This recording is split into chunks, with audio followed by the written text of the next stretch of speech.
Well, the Miss Budweiser would have to be favored on the inside lane because that seems to be the way everybody likes to go. But there they go, and we'll see if he can hold on to it right now. It's going to be the American Dream and the Smokin' Joes. Smokin' Joes with a slight lead over the Miss Budweiser as they come out of turn number 2.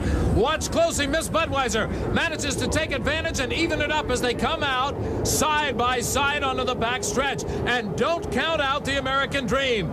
Dave Villwalk is right in there as Smokin' Joes takes a very slight lead over the field. Now remember, Jim Hendrick told you in the last heat that Mark Tate had 1-1. He said we have got to meet the Miss Budweiser head-to-head. Well, ladies and gentlemen, head-to-head it is. And they're doing about 153 mile an hour side by side in this 3-lap sprint. They come down to complete lap number 1, and boy, at 300 foot a second and a 200 mile an hour straightaway speed, this is the best competition you're going to see in 1994. Look at that race, Dick.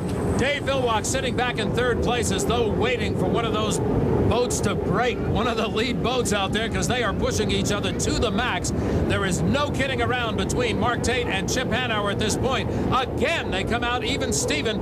Now, if you notice on the inside, although the Miss Budweiser would seem to have the shorter course, she's also bouncing a little bit as she comes out of the turns. I don't know what that's indicative of at this point, but I will tell you that Chip Hanauer knows how to handle that boat, and he's doing a great job as he has locked horns with the Smokin' Joes. Still at this point, Smokin' Joes just a slight lead out in front. You saw back in the Rooster Tails, the American Dream is still holding on to third place. He is just off it by a matter of split seconds.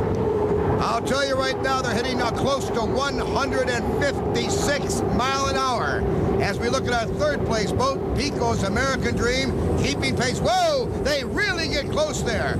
There couldn't, I don't know if there'll be an infraction now. Very close, trying to pin each other. Each one daring the other to do what is right. They have to trust each other, Dick, to come that close. At that speed, they have to trust each other's ability. And you know, we've been talking about speeds, and there we see the Sea-Doo lap speed at 157 for the Smokin' Joes, Mark Tate.